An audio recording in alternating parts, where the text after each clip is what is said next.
So I learned that lesson yesterday, man, about, we can go through our own bullshit, but when we're tattooing, we should do our best to make that experience the right one for them, Tattoo, man. Every single tattoo. One of my biggest fucking bugbears in tattooing at the moment is that literally nobody seems to care about that sort of thing about it anymore. That every single kid out there, every single guy who's coming into the game, all they care about is putting on a nice sticker, traditional tattoo, getting a great photo for Instagram. They couldn't give two fucks what the guy's name was or anything else. For me, like I started off working in a street shop. I started working in a shop called Diamond Jacks, which was in Soho. It was run originally by a guy called Dennis Cockle, who kind of was like one of the sort of British institutions of tattooing, if you know what I mean. It was literally the Soho. Have you ever been to London? No, man. I want to come. I would either love to come. Yeah, I would either love to come this year or next year for sure. You need to. Like, Soho is basically our kind of red light district. So that's where you're going to have the strip clubs, the hookers, the tattoo shops, the bars, all that sort of stuff. And from day one, all I ever did for the first like 5 or 6 years of tattooing was just walk-in tattoos. Anything that came through the door, names, any little thing. And I had the same thing happen to me that you were saying happened to you. I used to not really care. I used to, well, not even that I didn't care. That's a very bad way of saying it. I would think of a walk-in and like a small name on the wrist and stuff as quick money. Yeah. I then tattooed a woman, and I had to tattoo a crucifix on her back, and this was back in about probably 2008. And I did a crucifix on the woman's back, and while I was doing the tattoo, the woman was moving, and I was getting quite angry. So I said to the woman, "You've got to stop moving." And I didn't look at her face once. I just said, you need to stop moving. I didn't realise the woman was sobbing while I was doing the tattoo. Oh, so the poor woman was actually crying. I ended up finishing the tattoo, cleaning it down, saying, "Oh, do you want to take a look in the mirror?" It wasn't until she looked at the mirror that she turned around and I saw her face was full of tears. I said to the lady, "Are you okay? Do you not?" I assumed she didn't like the tattoo. And straight away she tells me the story that her brother had killed himself a few years back, and this crucifix was a tattoo that he'd had many years ago on his leg. So it was all like a very personal thing for that woman. Ever since then, even if someone comes in for a small name, I don't know why they want that small name. So I judge every single tattoo the same as if I'm judging doing a back piece. If someone comes in tomorrow and says, "I want a Battle Royale back piece," I'm going to judge it exactly the same as someone who's coming in and saying, "I want my auntie's name upside down because she fell off a bridge or something." Man, it's important. Everyone is getting tattooed and they're paying us for a service. Yeah. That's the most important factor. Yeah, absolutely, man. I agree. It's something, again, that we do forget, especially like I work in a street shop. If you look at my Instagram, OG Joe Swanson, I mean, one of the last pictures I put up there was of some Harry Potter, like, little logo with that turned into the word always. You know what I mean? It's just a simple, like, script lettering behind this, like, symbol, some Harry Potter type shit. You know what I mean? And that stoked that girl out. It was her first tattoo. And the same day, if you look also, I was able to do this crazy cool owl that was traditional and it had this, like, raining black blood in its chest area. And, it pulled out my heavy brass Adam Safari Bulldog machine and whipped the fuck out of it, and it was super fun.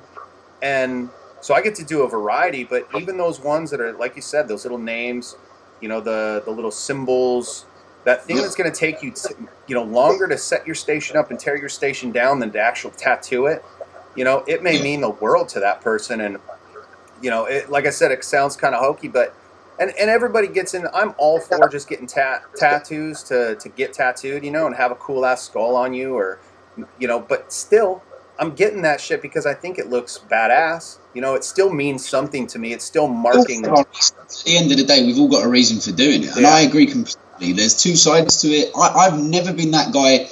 I mean, I have a few tattoos for family members who've passed away and things like that, but I've never been that guy that's gone, "Oh, I have this tattoo for this meaning and that tattoo for that meaning." I get tattoos because I just fucking like them. That's always been my way. But after many years now, I just don't judge people for any tattoos they want. Admittedly, if someone wants something completely ridiculous, I will try and sway them in the right direction. But if they want, and there's the whole big thing. I remember I was speaking to a good friend of mine, a guy called Rich Hadley, And we were discussing the whole topic of upside down name tattoos a couple of years ago. And I was quite adamant about it, that I would tell people in the shop that I won't do them. You know, the whole speech of, oh, I care about tattooing and this, that and the other. And Rich sat down and said to me, so that tattoo's important to that person. Why isn't it important to you? Because they're going to pay you for the tattoo. Just get over it.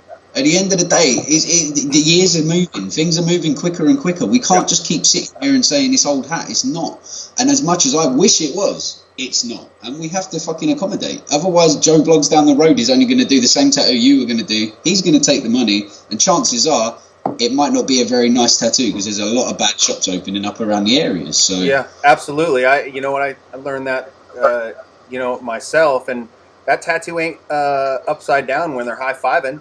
You know what I mean? Like, fuck it. Yeah. If they want that way, as long as that tattoo is done to the quality that I can, in a quality way, and it's not, one thing I was talking to Watson Atkinson on the first podcast of this year, and I dig what he does, man, because his tattooing is kind of, he takes a lot of different inputs to inspire his tattooing. From visual arts to, from tattooing to like movies, music, performance art, all that stuff in it influences what he does. But then he takes that, and the only confines he puts on it is the confines of what makes a quality tattoo.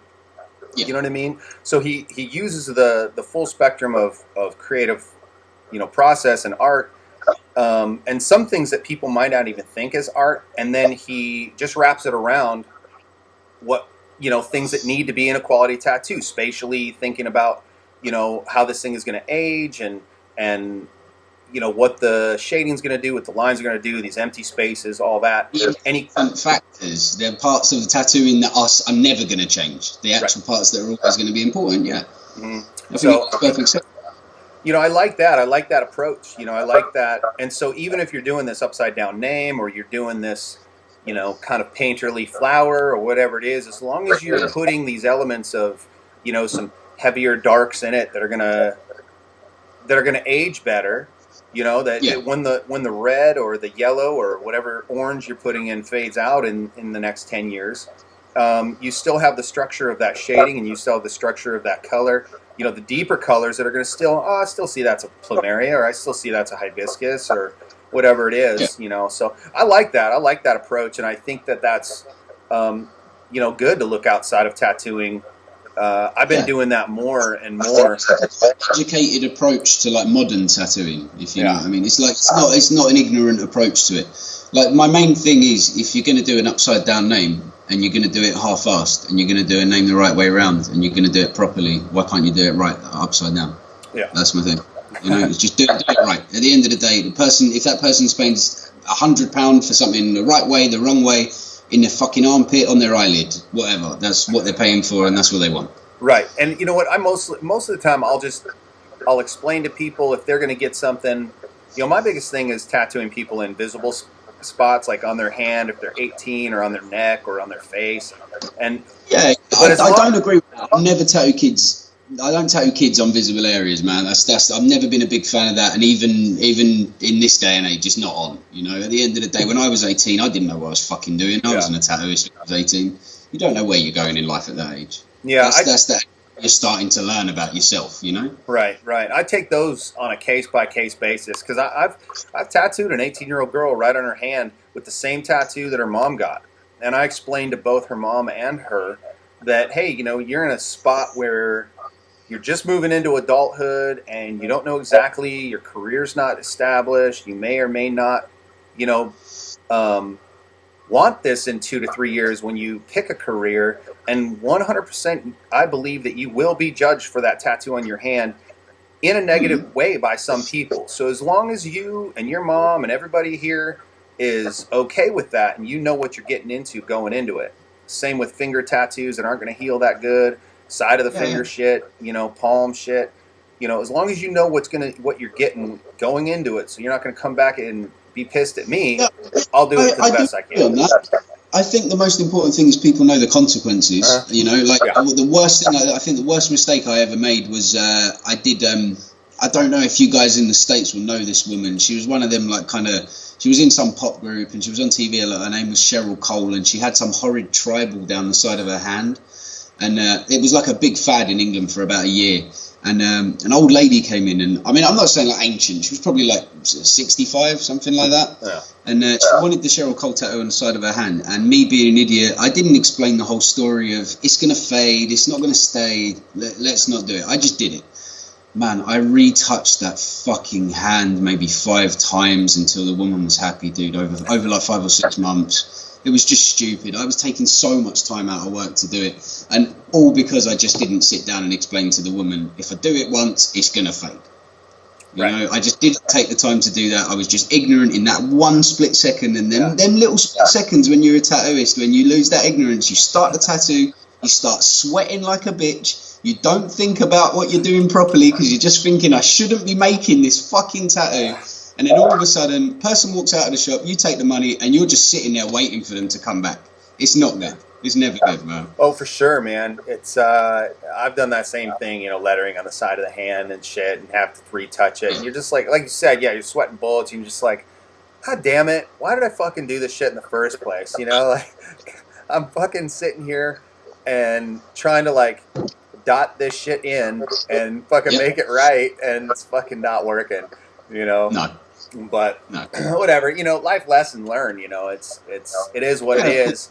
And you probably never forget to tab that conversation again with somebody after you spent 5 1-hour shots with this lady. No, I haven't gone through it again since then, which is a good thing. You know, you do learn, we learn lessons in good ways and bad ways, but we do learn them somehow. Yeah, for sure. Besides the dogs and the new studio space and looking for a house, man, what are you doing? What do you do there in London? You got what kind of nightlife is there? Are you close to Soho or? Yeah, I mean we live in Brixton, so it's like about 25 minutes from Soho and stuff. I mean, in all honesty, nightlife wise, me and my girlfriend are pretty much recluses. We've been together about 5 years, and when we first met, we were both really into the whole going out and partying and all of that sort of stuff. And when we met, we just kind of, I don't even really know how to explain it. We kind of just sort of settled a little bit more and calmed down a little bit. I do, you know, don't get me wrong, I do let off some steam every now and then, but not like I used to, man. Now I can't. If I go out and get fucked up, man, I couldn't tattoo the next day anymore. I'm not that guy. You know, I see young guys who go to conventions and they party every night and tattoo every day. And man, I'm in my hotel room if I'm at a convention by 10 o'clock at night, fucking getting into bed. I'll go and sit and watch fucking X Factor and stuff like that, man. I'm out. It's not that I'm even too old. I just think if when I do stuff like that, I don't concentrate enough on the things that are important. So I just try my best to avoid things not badly. If I'm at a convention, I'll go and have a few beers with some friends and stuff. But when I see they're all moving on to go to a nightclub, I'll be going up to my hotel room with my girlfriend and we'll just chill. Yeah, that's it, man. I fucking partied way too much this summer, and you know, I got to pick my spots at this point now. Like you said, you know, pick your spots, have your fun, you know, and focus. Like I'm super happy to be going down. I just set it up yesterday and confirmed the dates and everything. I'm going to be doing a guest spot in Southern California. I'm going to be rolling down with a buddy from the shop at Hard Luck Tattoo where I work at in Lodi. I'm going to be rolling with a buddy, Paul Marquez. We're going to shoot down to Pismo Beach, down on about 4.5 hours from us. Work for my buddy Chewy at Tiger Rose Tattoo on March 13th. And then the 14th, 15th, and 16th, we're going to be down at the original Goodfellas in Orange.